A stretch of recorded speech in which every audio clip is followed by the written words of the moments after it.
Please join me in welcoming our keynote speaker, Senator Rand Paul.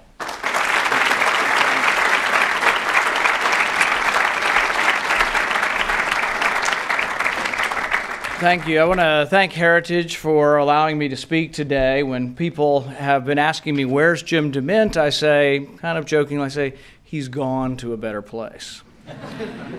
But I think that's true. Think tanks are very important, and we're very proud of Heritage, and I want to thank Ed Fulner for all his years and for really establishing a great think tank. I got the idea for this speech when I read a biography of George Kennan last year by John Gaddis. And most of the facts that will be in the speech that will be about Kennan will be from that book. The topic of the speech today is containment and radical Islam. Foreign policy is uniquely an arena where we should base decisions on the landscape of the world as it is, not as we wish it to be. I see the world as it is. I'm a realist, not a neoconservative, nor an isolationist. When candidate John McCain argued in 2007 that we should remain in Iraq for 100 years, I blanched, and I wondered what the unintended consequences of prolonged occupation would be.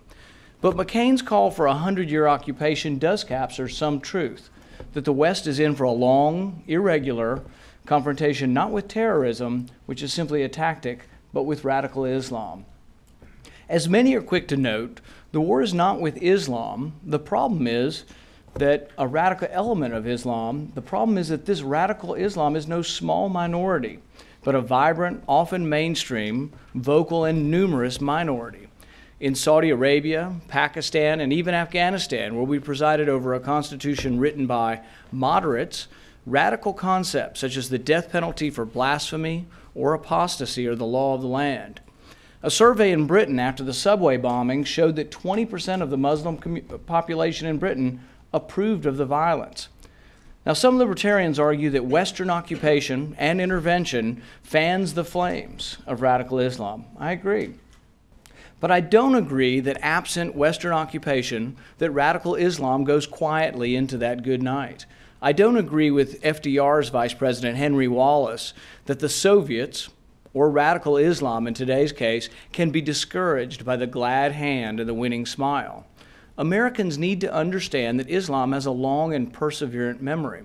As Bernard Lewis writes, the general level of historical knowledge in American society is abysmally low.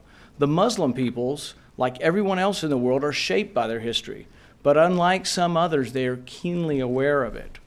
Radical Islam is no fleeting fad, but rather a relentless force. Though at times stateless, radical Islam is also supported by radicalized nations such as Iran. Though often militarily weak, radical Islam makes up for this lack of conventional armies with unlimited zeal. For Americans to grasp the mindset of radical Islam, we need to understand that they're still hopping mad about a massacre at Karbala some 1,300 years ago. Meanwhile, many Americans are often more concerned with who's winning Dancing with the Stars. Over 50% of Americans still believe Iraq attacked us on 9/11. Until we understand the world around us, until we understand at least a modicum of what animates our enemies, we cannot defend ourselves and we cannot contain our enemies. To understand how we will contain radical Islam, we need to understand the longest, most dangerous war in our history, the Cold War. In February 1946, George Kennan sent a 5,000-word telegram heard round the world. The long telegram gained him instant and near universal fame, as it called for containment of the Soviet Union. Today, I'm less ambitious, conscious that we live in a world that is lucky to read 140-character text, much less an essay of 5,000 words. I think all of us, though, have the duty to ask, where are the Kennans of our generation? When foreign policy has become so monolithic, so lacking in debate, that Republicans and Democrats routinely pass foreign policy statements without debate and without votes. Where are the calls for moderation, the calls for restraint? Anyone who questions the bipartisan consensus is immediately castigated, rebuked, and their patriotism challenged. One of the most pressing questions of the day, the possibility of Iran developing nuclear weapons, appears to have less debate in this country than it receives in Israel.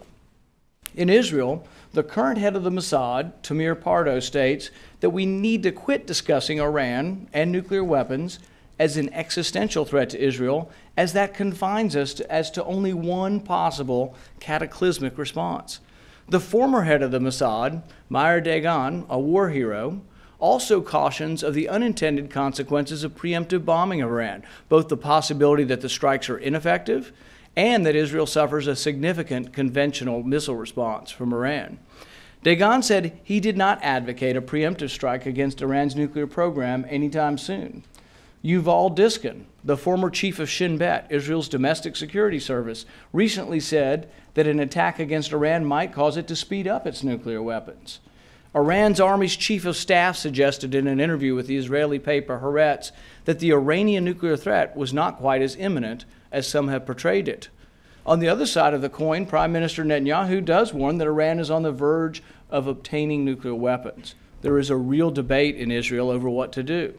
These are not easy questions. It seems that the debate of Iran is more robust in Israel than it is here. I have voted for sanctions against Iran in the hope of preventing war and allowing for diplomacy. The sanctions have not been fully implemented, but they do appear to have brought Iran back to the negotiating table. I did, however, hold up further sanctions until Senator Reid added my amendment that states, nothing in this bill is to be interpreted as a declaration of war or as a use of authorization of force. The debate over war is the single most important debate that occurs in this country, and it should not be glossed over. I am persuaded, though, that for the sanctions to change Iran's behavior, we must have the commitment of Iran's major trading partners, China, Russia, Japan, India. Understandably, no one wants to imagine what happens if Iran develops nuclear weapons. But if we don't have at least some of that discussion now, the danger exists that war is the only remedy. No one, myself included, wants to see a nuclear Iran. Iran does need to know that all the options are on the table. But we should not preemptively announce that diplomacy or containment will never be an option. In a recent Senate resolution, the bipartisan consensus stated that we will never contain Iran should they get a nuclear weapon. In the debate, I made the point that while I think it unwise to declare that we will contain a nuclear Iran, we shouldn't announce that. I think it's equally unwise to say we will never contain a nuclear Iran. War should never be the only option. Let me be clear, I don't want Iran to have nuclear weapons, but I also don't want to decide with certainty that war is the only option. Containment, though, should be discussed as an option with regard to a larger threat, the more generalized threat with radical Islam. Radical Islam, like communism, is an ideology with far reach and will require a firm and patient opposition. In George Kennan's biography, John Gaddis describes a meeting with Strobe Talbot, Kennan, and President Clinton. Clinton asks, why don't we have a concept as succinct as containment? Kennan's response, that containment had become a misleading simplification. Strategy could not be made to fit on a bumper sticker. The president laughed and said, that's why you're a great diplomat and scholar and not a politician. Kennan chafed that his opponent sometimes drew conclusions from containment that were disagreeable to him, but the fact of the matter is that the concept of containment succinctly describes an active strategy, or as Gaddis put it in his book, a path between the appeasement that had failed to stop World War II and the alternative of a Third World War. What the United States needs is a foreign policy that finds that middle path, a policy that is not rash or reckless, a foreign policy that is reluctant, restrained by constitutional checks and balances, but does not appease, a foreign policy that recognizes the danger of radical Islam, but also the inherent weakness of radical Islam. A foreign policy that recognizes the danger of bombing countries on the pretext of what they might someday do. A foreign policy that requires, as Kennan put it, a long-term patient but firm and vigilant containment of expansive tendencies. A policy that understands the distinction between vital and peripheral interests. No one believes that Kennan was an isolationist, but Kennan did advise that non-interference in the internal affairs of another country was, after all, a long-standing principle of American diplomacy that should be accepted only when there is a sufficiently powerful national interest and when we have the means to conduct such interventions successfully and can afford the cost. In Kennan's famous X article, he argues that containment meant the application of counterforce at a series of constantly shifting geographical and political points, corresponding to the shifts and maneuvers of Soviet policy. He later clarified, though, that he did not necessarily mean that the application of counterforce had to always mean a military response. He argued that containment was not a strategy to counter entirely by military means, but containment was not diplomacy alone either. Like communism, radical Islam is an ideology with worldwide reach. Containing radical Islam requires a worldwide strategy like containment. It requires counterforce at a series of constantly shifting worldwide points. But counterforce does not necessarily mean large-scale wars with hundreds of thousands of troops, nor does it always mean a military action at all. Kennan objected to Truman's doctrine that implied an obligation to act wherever Soviet aggression or intimidation occurred without regard to whether American interests were at stake or the means existed with which to defend them. He was concerned that the Truman Doctrine was a blank check to give economic and military aid to any area in the world. Likewise, today's Truman's caucus wants boots on the ground, weapons in the hands of freedom fighters everywhere, including the Syrian rebels. Perhaps we might want to ask the opinion of the 1 million Christians who live in Syria, many of whom fled Iraq after our Shiite allies were installed. Perhaps we might want to ask, will the Syrian rebels respect the rights of Christians, women, and other ethnic minorities? In the 1980s, the War Caucus in Congress armed Osama bin Laden and the Mujahideen in their fight against the Soviet Union. In fact, it was the official position of our State Department to support radical jihad against the Soviets. We all know how well that worked out. Out of the Arab Spring, new nations have emerged. While discussion of Iran dominates foreign affairs, I think more time needs to be allotted to whether we should continue to send aid and weapons to countries that are hostile to Israel and to the United States. I, for one, believe it is unwise to send more M1 tanks and F-16 fighters to Egypt. Kennan argued that integrating force with foreign policy did not mean blustering, threatening, waving clubs at people, and telling them if you don't do this or that, we're going to drop a bomb on you. But it did mean maintaining a preponderance of strength. Kennan wrote, "The strength of the Kremlin lies in the fact that it knows how to wait, but the strength of the Russian people lies in the fact that they know how to wait longer." Radical Islam's only real strength is just such an endless patience. They know we will eventually leave. They simply wait for us to leave. We cannot afford endless occupation, but this does not mean that by leaving we disengage or that we cannot and will not contain radical Islam. Everybody now loves Ronald Reagan. Even President Obama wants to vainly compare himself to Reagan. Reagan's foreign policy was robust, but also restrained. He pulled no punches in telling Mr. Gorbachev to tear down that wall. He did not shy away from labeling the Soviet Union as an evil empire. But he also sat down with Gorbachev and negotiated meaningful reductions in nuclear weapons. Many of today's neoconservatives, they want to wrap themselves up in Reagan's mantle, but the truth is that Reagan used clear messages of communism's evil and clear exposition of America's strength to contain and ultimately to transcend the Soviet Union. The Cold War ended, and we won, because the engine of capitalism defeated the engine of socialism. Reagan aided and abetted this not by liberation of captive people, but by a combination of don't mess with us, language and diplomacy, not inconsistent with Kennan's approach. Jack Matlock, one of Reagan's national security advisors, wrote, "Reagan's Soviet policy had more in common with Kennan's thinking than the policy of any of Reagan's predecessors." Reagan himself wrote, "I have a foreign policy. I just don't think it's wise to tell the world what your foreign policy is." Now, his liberal critics would decry a lack of sophistication, but others would understand that there is an advantage to having no stated policy in having a policy of strategic ambiguity. If you enumerate your policy, if you telegraph to the Soviets that the Strategic Defense Initiative is a ploy to get them to come to the bargaining table, that the ploy, what happens to your ploy? The ploy is then made impotent.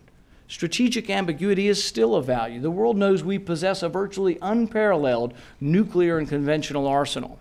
Over 60 years of not using our nuclear weapons shows wise restraint. But our enemies need to be uncertain. What provocation may awaken an overwhelming response?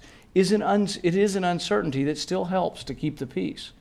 I recognize that foreign policy is complicated. It's inherently less black and white than most people, see domestic policy. I think there is a room, though, for a foreign policy that strikes a balance. If, for example, we imagine a foreign policy that is everything to everyone, that is everywhere all the time, that would be one polar extreme. Likewise, if we imagine a foreign policy that is nowhere any of the time, that's another extreme. There's a challenge, and there are dangers to our security that really do exist in this world. So I think really there has to be some in between, some balance. There are times, such as existed in Afghanistan with bin Laden terrorist camps, that do require intervention. Maybe we should strike a balance. Maybe we should be somewhere some of the time. Maybe we should be somewhere some of the time and do so with respecting our Constitution and the legal powers of Congress and the presidency. Reagan's foreign policy was much closer to what I'm advocating than what we have today. The former chairman of the American Conservative Union and current NRA president, David Keene, noted that Reagan resorted to military force far less than many of those who came before him or after him. As Keene points out, Reagan's policy was much less interventionist than the presidents of both parties who came before and after him. I would argue that a more restrained foreign policy is the true conservative foreign policy, as it includes two basic tenets of true conservatism: respect for the Constitution and fiscal discipline. I'm convinced that what we need is a foreign policy that works within these two constraints, a foreign policy that works within the confines of the Constitution and the realities of our fiscal crisis. Today in Congress, there is no such nuance, no such moderation of dollars or of executive power. Last year, I introduced a non-binding resolution in the Senate, reiterating the president's words when he ran for office, that no president should go to war unilaterally without the approval of Congress, unless an imminent threat to our national security exists. Not one Democrat voted to support candidate Obama's words, and only 10 Republicans did.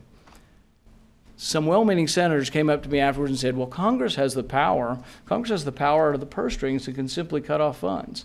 The problem is that at the beginning of a war, there is sometimes a will to avoid war. But there's rarely, if ever, is there resolve to cut off funding once troops are in the field. No historic example exists of Congress cutting off funding when troops are in the field. Even during Vietnam, arguably our most unpopular war, funds were never voted down. Madison wrote that the Constitution supposes what history demonstrates, that the executive branch is most prone to go to war and most interested in it. And therefore, the Constitution has, with studied care, vested that power in the legislature. We've forgotten this. Since the Korean War, Congress has ignored its responsibility to restrain the president. Congress has abdicated its role in declaring war. What a foreign policy would look like that tries to strike a balance, first it would have less soldiers stationed overseas and less bases. Instead of large, limitless land wars in multiple theaters, we would, when necessary, target our enemy and strike with lethal force. We would not presume that we build nations, nor would we presume that we have the resources to build nations. Many of the countries formed after World War I are collections of tribal regions that have never been governed by a central government and may in fact be ungovernable. When we must intervene with force, we should attempt to intervene in cooperation with the host government. Intervention against the will of the host government is war, such as Afghanistan or Libya, and it should require a declaration of war by Congress. Such constitutional obstacles purposely make it more difficult to go to war. This was the founders' intention, to make war less likely. We did not declare war or authorize force to begin the war in Libya. This is a dangerous precedent. In our foreign policy, Congress has become not even a rubber stamp, but an irrelevancy. With Libya, the president sought permission from the UN, from NATO, from the Arab League, from everyone but the U.S. Congress. It's an insult. And how did Congress react? Congress just simply let him get away with it. The looming debt crisis will force us to reassess our role in the world.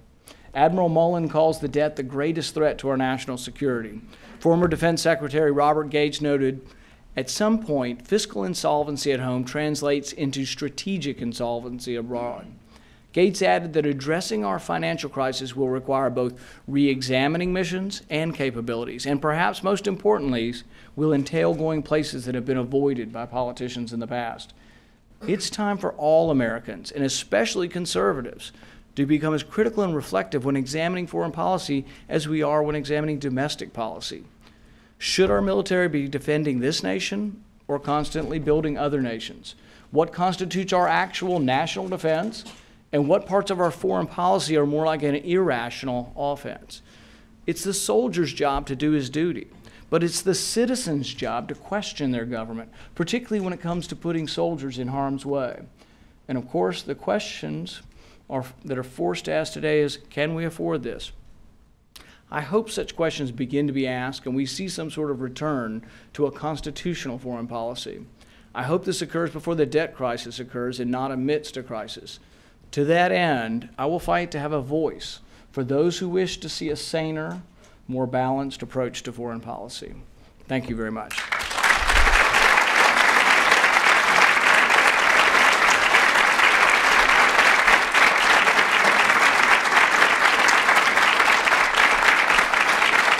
Thank you, ladies and gentlemen. We are adjourned.